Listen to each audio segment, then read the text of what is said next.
Hello students, welcome back to your science class. So students, in the previous class in this chapter, that is natural resources, we were talking about that of the biogeochemical cycle. See, if we talk about the biogeochemical cycle, we came to know about this, that it is what? It is an cycle which includes the interaction between that of the biotic component to that of the abiotic component. Here, see, all the chemicals, it will get transferred from the abiotic component to that of the biotic component. We have understood the cycle, that is nitrogen cycle, that how nitrogen is transferred from the abiotic component to that of the biotic component, and again it goes back to the abiotic component. So this is how the movement of the chemical occurring in the atmosphere, that is the nitrogen cycle. Now see here, let us start with the another cycle, which is the oxygen cycle.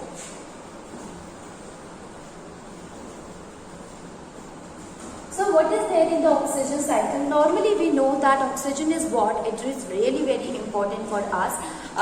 We know that we get oxygen from the organisms, and the organisms from the plants, and the plants, they releases the oxygen through the process of the photosynthesis. You see students, what is the percentage of the oxygen? Oxygen is generally 21% in the atmosphere, and out of this, means after nitrogen, it is the second gas which is available in a good quantity in the atmosphere.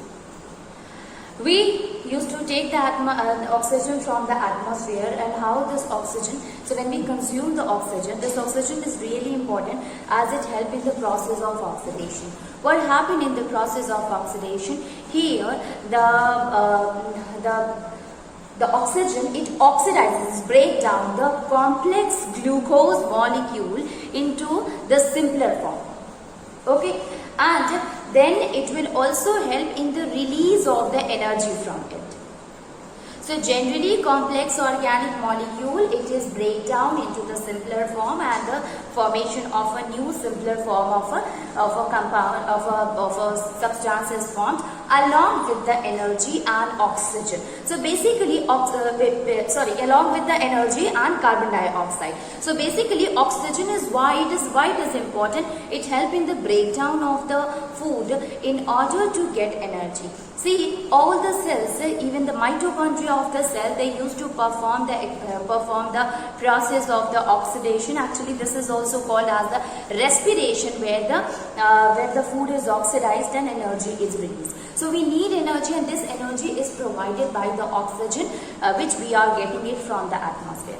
Now what happened? We have taken the oxygen and we release the carbon dioxide. Now this carbon dioxide will be consumed by the plants, and the plants, they used to take it and perform the process of photosynthesis.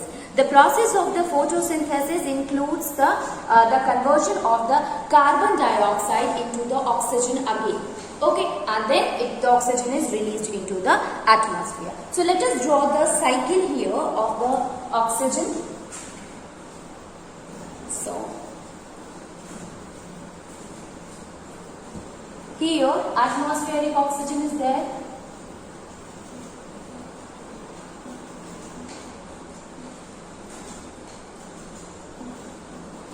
Atmospheric oxygen. Then this will undergoes the process of respiration and burning.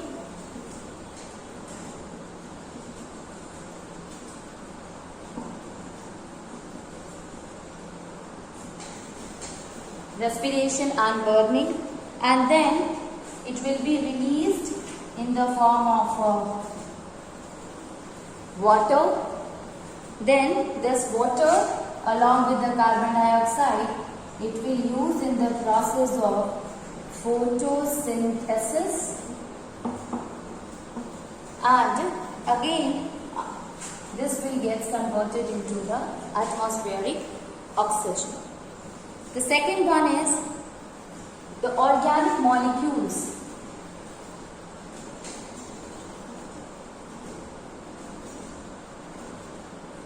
this organic molecules, it will get used up in the process of the respiration, and through respiration there is a formation of a carbon dioxide, and this will be again consumed through the process of photosynthesis and again released in the form of a organic molecule. This is what, student, this is the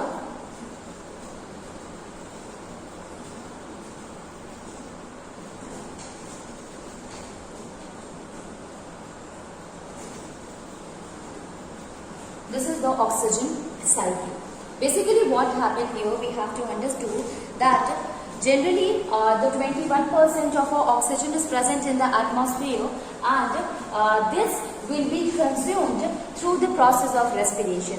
Now here oxygen is also used up in the process of a combustion, students. So when it undergoes the process of a combustion, the formation of the carbon dioxide along with the water is formed here. So it undergoes the process of respiration as well as combustion. You know that the oxygen is a good supporter of the combustion.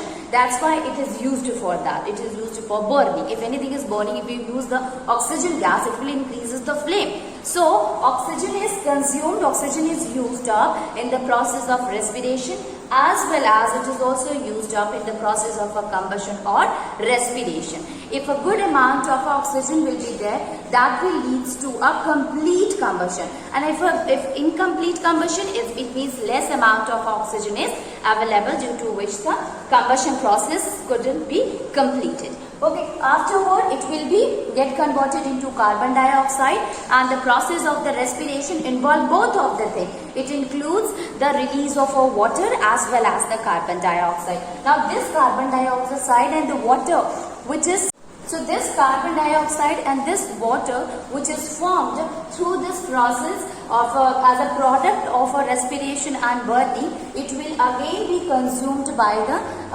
plants, and through the process of photosynthesis, it will be used up by the plant. Formation of the organic molecule also occur. Formation of an organic molecule also occur, as well as the atmospheric oxygen is also released along with it. You know that the process of a photosynthesis, it occurs in the presence of sunlight in the chlorophyll, where the carbon dioxide and water is the reactant. After reactant, the formation of the product is the glucose. Glucose is what? It is an organic molecule. Excess amount of a glucose is also an organic molecule, which is stored in plant in the form of a starch.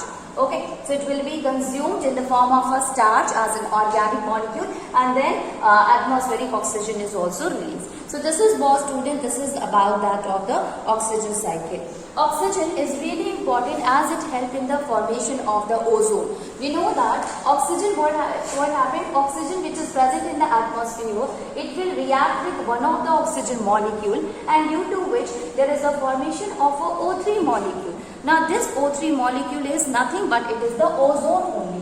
When a lot of a O3 molecule is formed, or a layer of a O3 molecule is formed, that we call as a ozone layer. So, what is an ozone depletion? By that, the oxygen is also important in the formation of a ozone layer.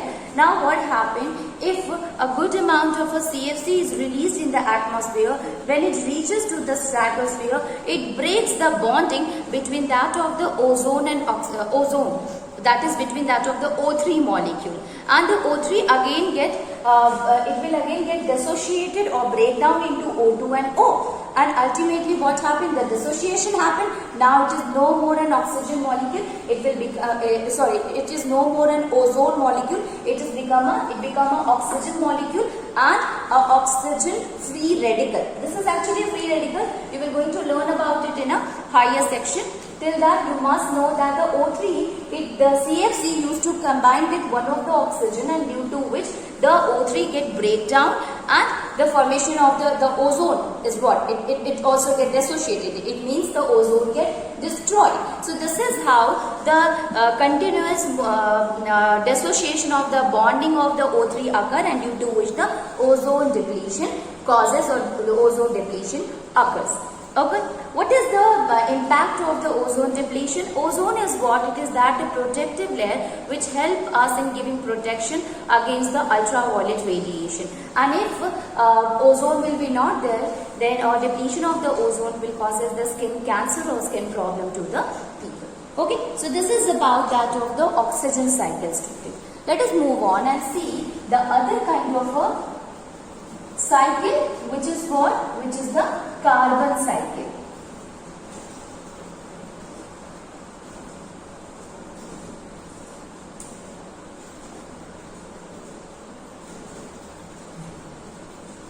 Carbon cycle. See, what is there in the carbon cycle? You know that we need carbon, we get carbon in the form of a carbon dioxide. The carbon dioxide generally used by the plants, and the carbon dioxide is used up by the plants and the release of the oxygen occur.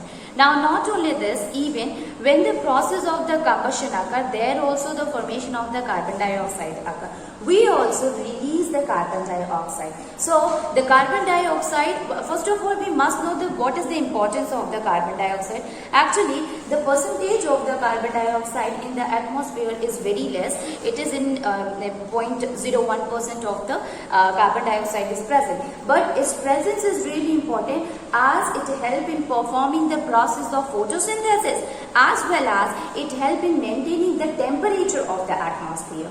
Okay, so when the carbon dioxide is present in the atmosphere, it will not make the atmosphere a very cold, very cold. Yes, it helps in maintaining the temperature. Like in case of Venus, there are a lot of carbon dioxide, a huge amount of carbon dioxide is there. Because of that, it is the hottest planet. We will come after it that how carbon dioxide is responsible for the greenhouse effect. But till that we must know that carbon dioxide is responsible for maintaining the temperature. So how it is released? It is released either through the process of a respiration or through the process of the combustion. If the complete combustion occurs to them, then the release of the carbon dioxide occurs. Even in the process of the respiration also, the carbon dioxide is released. This carbon dioxide will be consumed by the plant through the process of photosynthesis, and then oxygen is came out.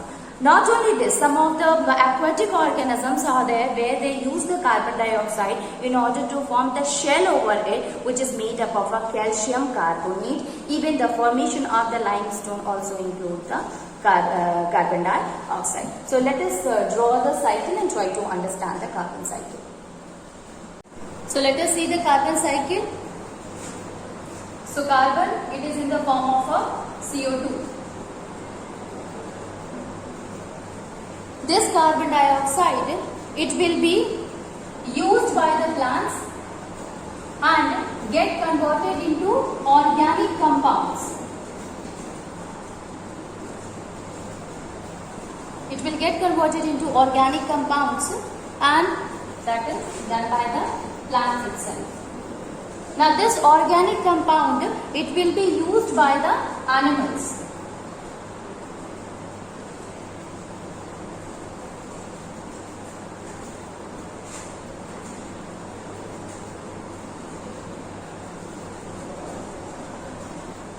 By the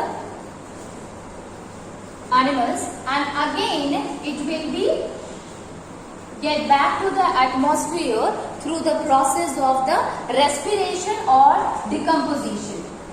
So respiration and decomposition also. Decompositions which are done by the decomposers.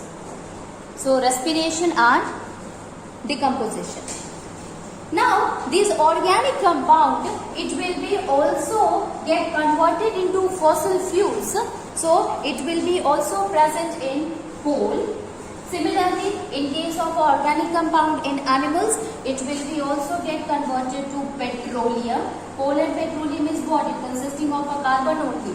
Okay, although these are the fossil fuels, but we know that when we burn it, it releases carbon dioxide. Why is it so? Because it consists of a carbon in it. So carbon content are there in case of a coal and petroleum.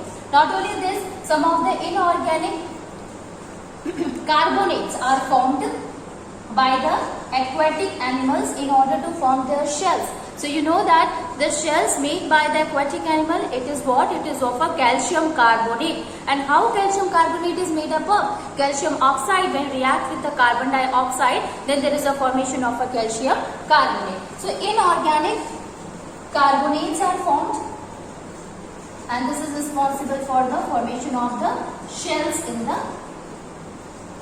the animals. Now, some of the carbon dioxide present in the plants, they are also responsible, or they are present in the plant in the form of carbonates. So carbonates in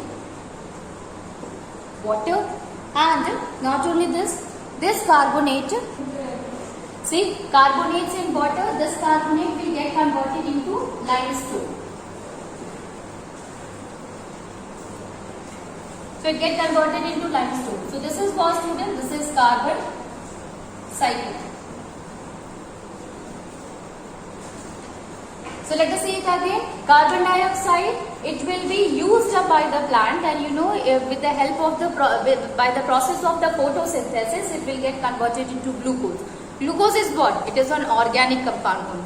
I told you about it, that even this glucose get converted in the, it is stored by the plant in the form of a complex organic molecule which we call as a starch. So carbon dioxide is used up by the plant to form the organic compound. Now we know that we get this organic compound, we get the glucose also from that of the plant itself. When we eat plant, we get the starch, we get the glucose. So this carbohydrate, this organic compound reaches to the animals, and again with the help of the process of the respiration, it will be broken down. When we inhale oxygen, this oxygen help in the breakdown of the organic compound and convert it into the release the carbon dioxide again. So respiration process, as well as when the plants or the animals they die, you know that the decomposers they attack on it and they convert it into the simpler form. So there also the release of the carbon dioxide occur. So either through the process of the respiration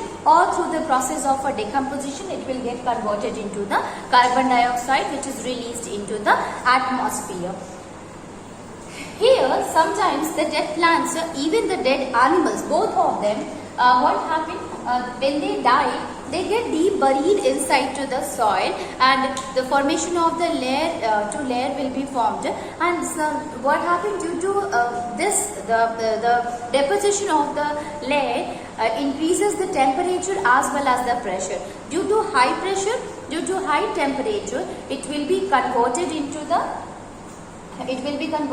the fuels that we call as the fossil fuels. So this coal, this petroleum, it is formed due to high temperature and high pressure, and in the absence of air. Now the body already consisting of a carbon, so this carbon the carbon is stored in this fossil fuels which we will use later.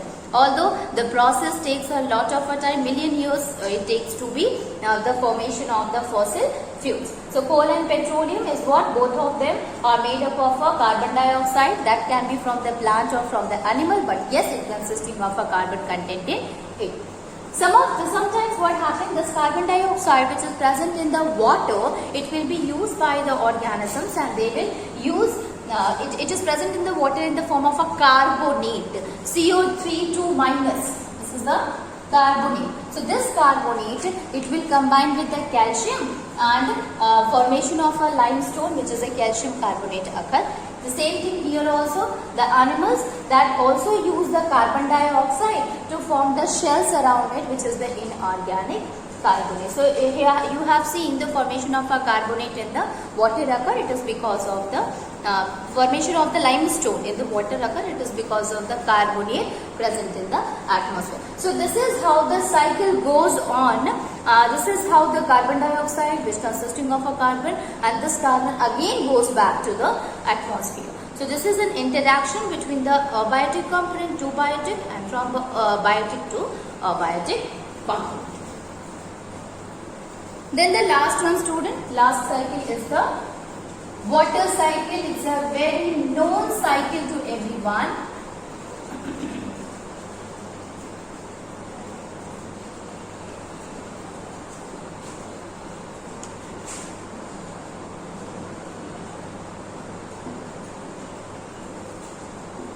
as the name says, water cycle. It means here the movement of the water occur. What does that mean? The water is the, first of all, the water get evaporated, reaches to the atmosphere, and again it will get converted into the water droplets and come back to the earth's surface. So basically the movement of the water from the earth from the land to the sky and again came back. So this is what, just a kind of a cycle, and the cycle is of water. That's why it is called as a water cycle. Basically what happened here, so surface, water surface is there, student. We can say surface of water or water bodies. So water bodies are there. These water bodies, it get evaporated, and how it will get evaporated? It get evaporated due to the presence of the sunlight. So when the sunlight falls on the water bodies, the surface of the water, it get evaporated, it becomes hot and get converted into vapor. It get evaporated because of the sunlight, the heat which is given by the sun, it made it to get evaporated. Now the water vapor which get evaporated reaches to the sky, or we can say reaches to the higher altitude. Is only the water bodies are responsible for the evaporation, student? No, there are trees also. The trees also are responsible. Trees.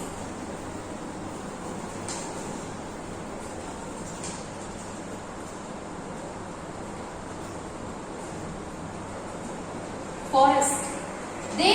They are the plants, the plants or the forest, the plants which is present in the forest or the trees also help or contribute into the water cycle. Sometimes you have heard, because of deforestation the water cycle also disturbed. Why is it so? It is because the trees or the forest, it shows the process of a transpiration, and the process of the transpiration is what? The excess amount of a water which is present in the plant, it gets removed into the atmosphere through the stomata. So here the trees also shows the movement of the water vapor occur, and this occur due to the process of transpiration. Okay, where the excess amount of a water vapor it will get converted to water vapor. Now not only this, sometimes through the process of the respiration also, not only transpiration but respiration process is also there, due to which the water vapor is formed, and these all water vapor reaches to the higher altitude.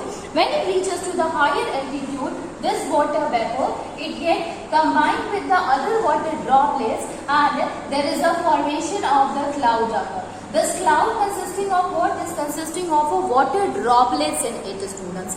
Okay, water droplet is what? The small size of the water which is present in the atmosphere, which get condensed as the water reaches to the higher altitude. The temperature is low there. So the temperature is low there. So these water vapors, it get converted into water droplets. Now these water droplets, it is in the form of a cloud, and they start moving from one place to the other place, and ultimately the other clouds which consisting of a water droplets in it, they will combine with this cloud. Now what happens when these water droplets, it will combine? Here we can say it is what? There is a process, that is condensation occur.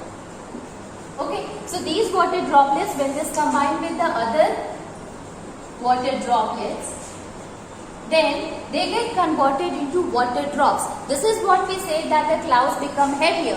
Heavier because the number of the water droplets increases, and due to which the precipitation occurs.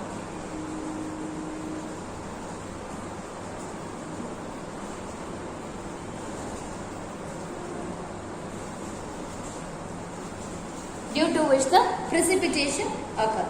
Now, most of the water, it from the land, it will reaches to the water bodies again.